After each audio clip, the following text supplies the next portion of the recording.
I notice so many people support the Palestine and hide themselves between the decolonization and anti-Zionism, but not mentioning that they are actually supporting an extremistic organization killing many civilians, even the Palestinian people, so they are supporting a conquest too, just with different version of extremism.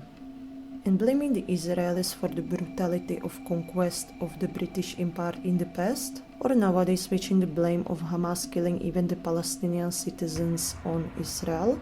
This is pure gaslighting of the Israeli people. First of all, Jewish people have been oppressed since the ancient Egypt, where they were enslaved and exploited.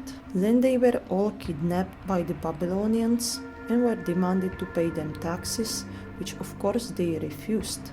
Then in ancient Greece, all the Jewish religious practices were prohibited because it was easier to manipulate with the masses when everyone is the same.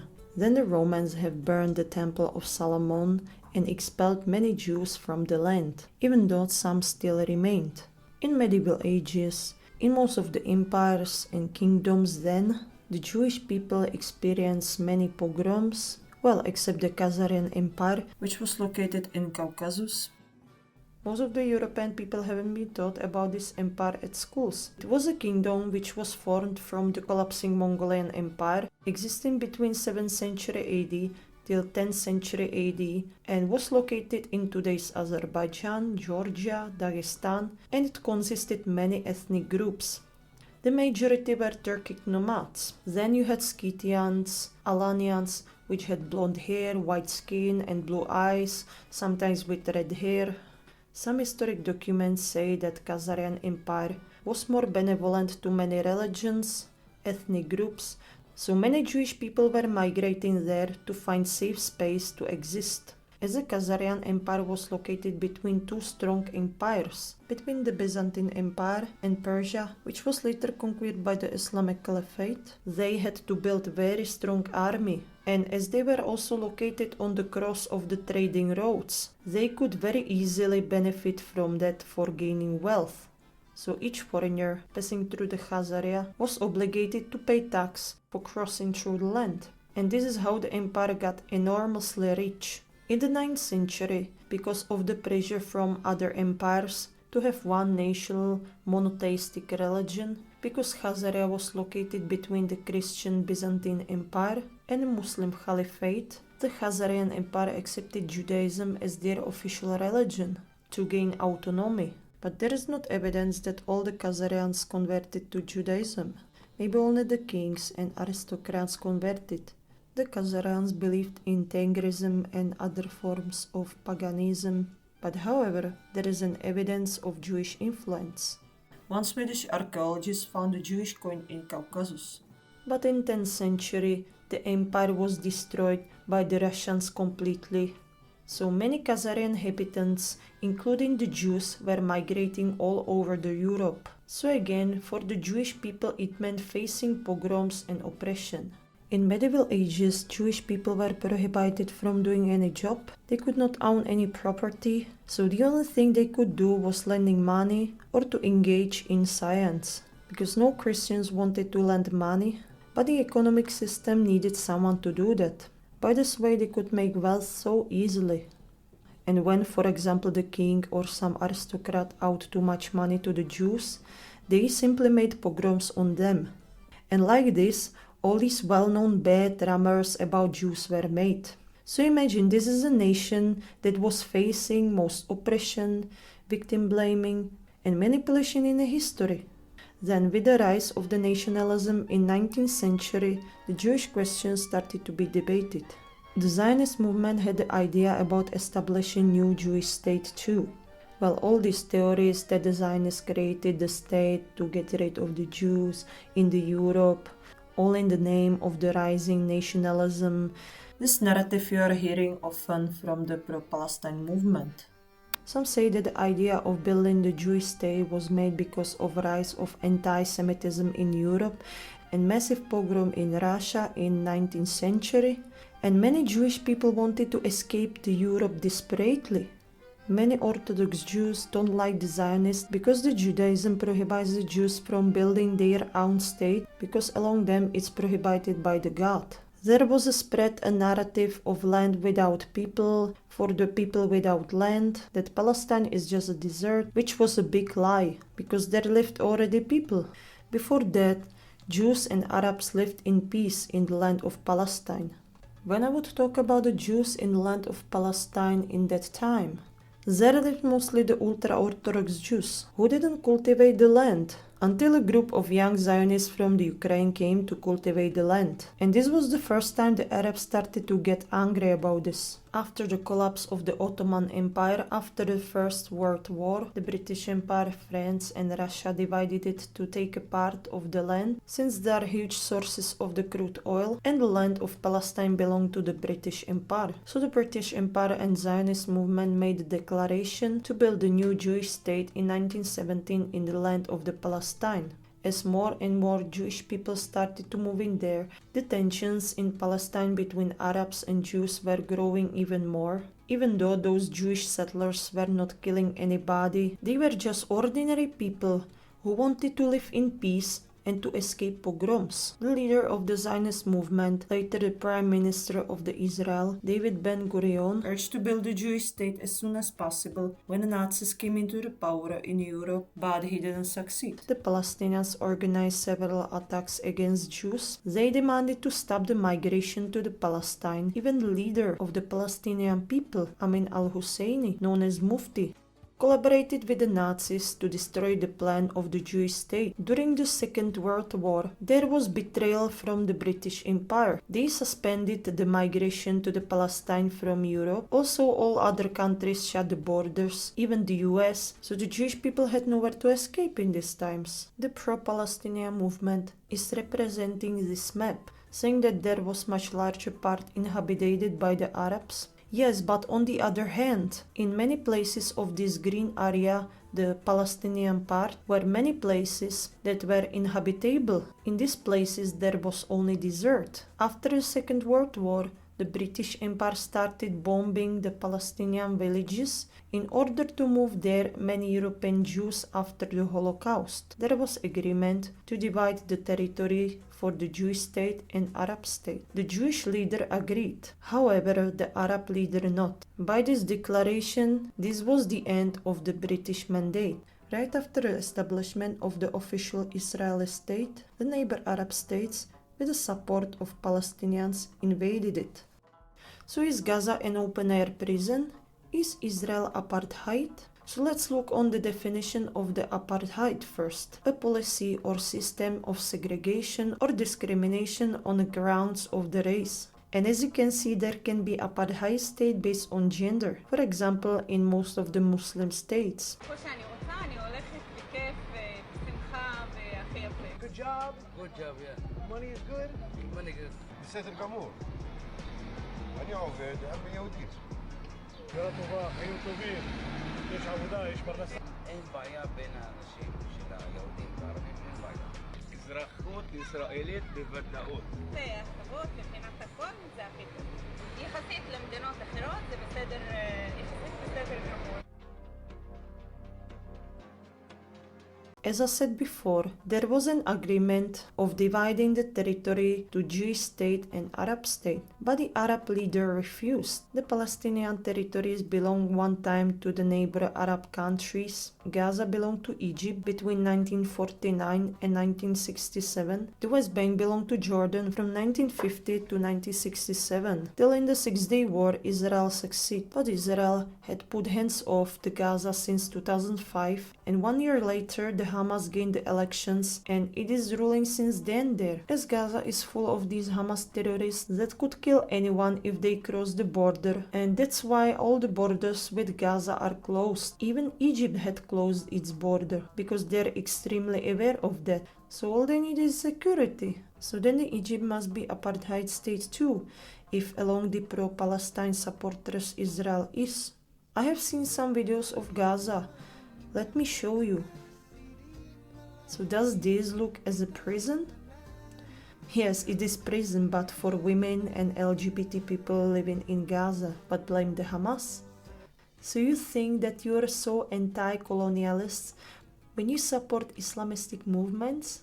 The Arab caliphates in 7th century or the Ottoman Empire, for example, was super anti-conquest. The Arab Muslim Empire had colonized numerous indigenous civilizations, completely colonized Egypt, Jerusalem, barbarians, Persia, and forced people to convert to Islam. And still this Arab conquest is surviving till nowadays. As you can see how many countries are still Muslim in very conservative way. When the Pro-Palestine movement talks about killing Arabs by the conquistadors, they forget about Jews in the Arab countries being killed in 20th century too. And even no mainstream media seems to talk about this. Then they say something about genocide, when before the Holocaust the world's population of Jews were 16 millions and the world's population of Palestinians was about 350,000. And look now, the world's Jewish population is even less than before Holocaust, and the population of Palestinians is now 2 millions,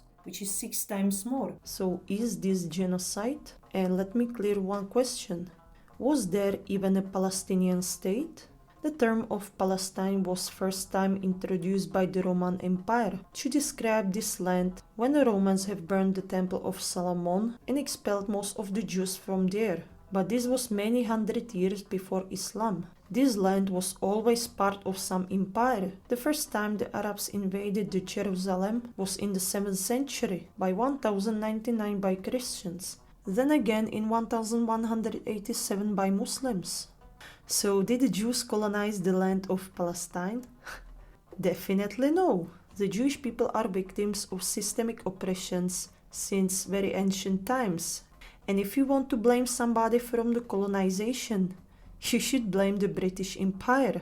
As I said before, the Jews were always colonized. And nowadays when the Hamas is blasting off rockets against Israel, many of those rockets are not functioning well, so they are falling back on the Gaza, and then they put all the blame on Israel. Here is the proof that the rocket hitting the hospital in Gaza was a malfunctioned rocket fired by the Hamas. At the time it was hit, a shit ton of rockets were fired by terrorists in Gaza, passing in close proximity to the hospital. In the security camera, you can see a huge explosion inside Gaza, right next to the missile path, only 4 seconds after the missile attack on Israel. This is not the first time this happens. In May 2021, 25% of rockets launched by Hamas to Israel landed within Gaza, killing 50 civilians. Their death was falsely blamed on Israel. The Gaza Health Ministry, who blamed Israel, is run by Hamas. The same Hamas who slaughtered innocent children and their families on October 7th. The same Hamas who have been preventing civilians from moving to southern Gaza by blowing up and blocking the only escape route. Don't believe Hamas lies. Free Palestine from Hamas. And also, if you're interested in psychology of the narcissist, this is a good example of gaslighting. And then many of these pro-Palestine activists justify the Hamas that this is reaction on the conquest. But we are not living in 1947. Nowadays, for most of the sane people, this type of hate based on nations is dead. And see, the pro-Palestine movement clearly hates Israel. And they even doubt its legitimacy. Just take a look. This is the educational system in Gaza. פוסטרים על גוף האדם, מעבדות, מיקרוסקופ שם, ולא צריך לעשות הרבה, כל מה שצריך לעשות זה לצאת מהכיתה, לצעוד מטר אחד, ובחדר הסמוך, מחסן תחמושת עם פצמ"רים שם, בחדר ליד יש מחרטה לייצור רקטות, ותמיד אפשר בשיעור החופשי להתאמן עם איזה קלאץ' מפלסטיק. זה חומר לימודי. And see the difference between the pro-Israel and pro-Palestine demonstrations.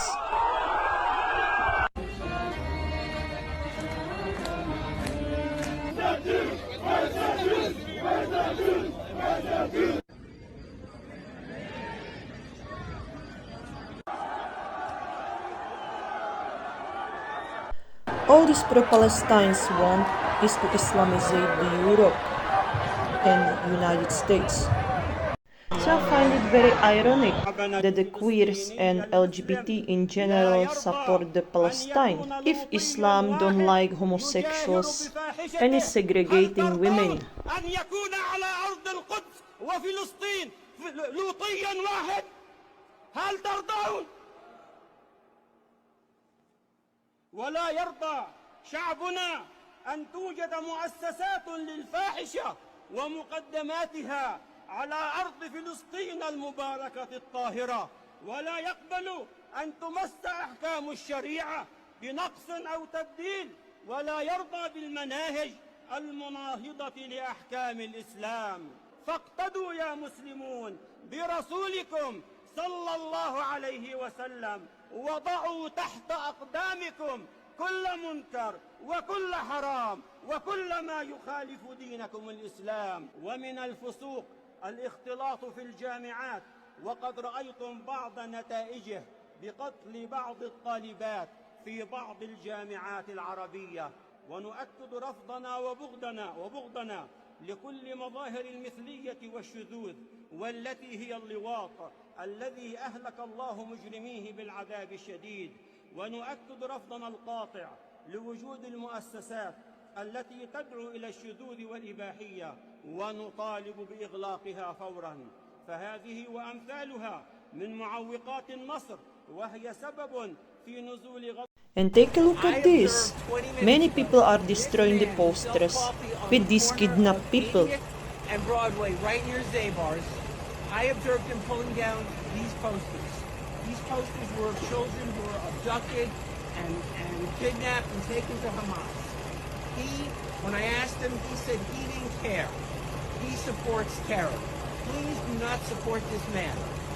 This man is on 80th and Broadway. He thinks this is a joke, that little children were murdered, and he ripped these posters down.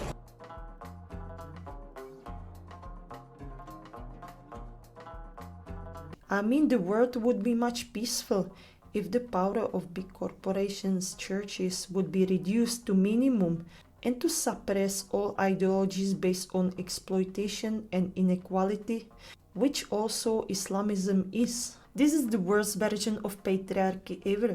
Well, by this I don't want to say Christianity then European conquistadors didn't do cruel things. They did many horrible things, like crusades, witch hunting, exploiting locals in Africa, Asia, Native Americans, and I don't even talk about how they oppressed and still oppress women, even nowadays by prohibiting the abortion, for example. And let me tell you something.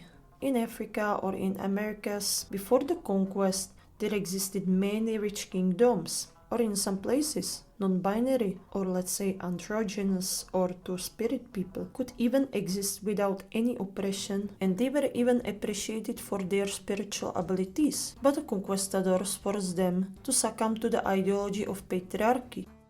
So if you look at the fact that both sides are funded, Israel is funded by US, Palestine is getting humanitarian aid by EU, well, even the US, even though the European Union is still remaining allies with Israel, then Iran, Russia, all fund them. And take a look what have Israel spent on and what have Palestine spent on. Israel, even though the capitalist country, but in this case at least you have some livable standards of living.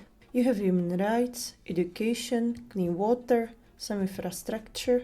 But Palestine? If you're not a straight man, an exploiter, you have no rights. Forget it. Only violence, oppression, extreme poverty. Their government, Hamas, have been spending all their money for weapons to kill Israelis and of course to make themselves rich. The leader of the Hamas is billionaire now. Hamas was elected by the majority in the Gaza Strip and last elections happened in 2006. That's pretty long time ago. Then there is a narrative that Israel supported the apartheid of the South Africa. Here is the proof that it's complete opposite. During the 1950s and 1960s, Israel became an open critic of the apartheid regime in South Africa, hoping to establish good relations with the black majority countries in Africa. However, most African countries severed ties with Israel in 1973 due to the economic threats by all rich countries in the Arab world. This situation led Israel to deepen its diplomatic ties with South Africa throughout the 1970s and 1980s.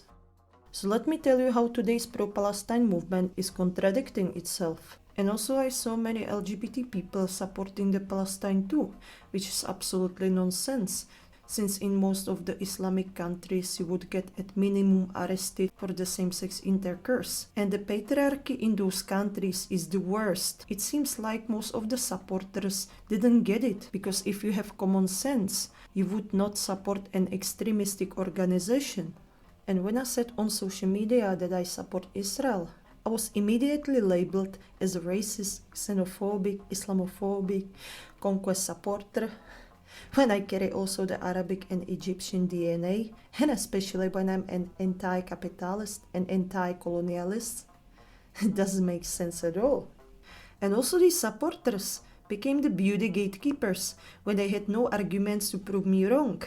This is very typical. And also what I have noticed in the Middle Eastern jazz, funk and rock community who collect the vinyls from these countries, a lot of them also support the Palestine. But the funny thing is that these jihadists generally prohibit music altogether. Just look at Afghanistan. It is prohibited there to play music publicly, and even some ultra-Orthodox Muslims says that listening to music generally is non-Islamic, and many of these funk musicians were persecuted by the Islamic governments. For example, after the coup d'etat in Turkey in the 1980s, many musicians were arrested or forced to emigrate abroad. Or worse, look at Iran after 1979. For example, music by Andi Madadian is prohibited there till nowadays. An Iranian singer Gugush was imprisoned at that time, and she was also banned to perform. Not ridiculous enough? And what I also find hypocrite and ridiculous is that many leftists are supporting the Palestine, when Hamas is extremely capitalistic, exploitative, and patriarchal in the worst version. So if you like my video, please subscribe to my channel.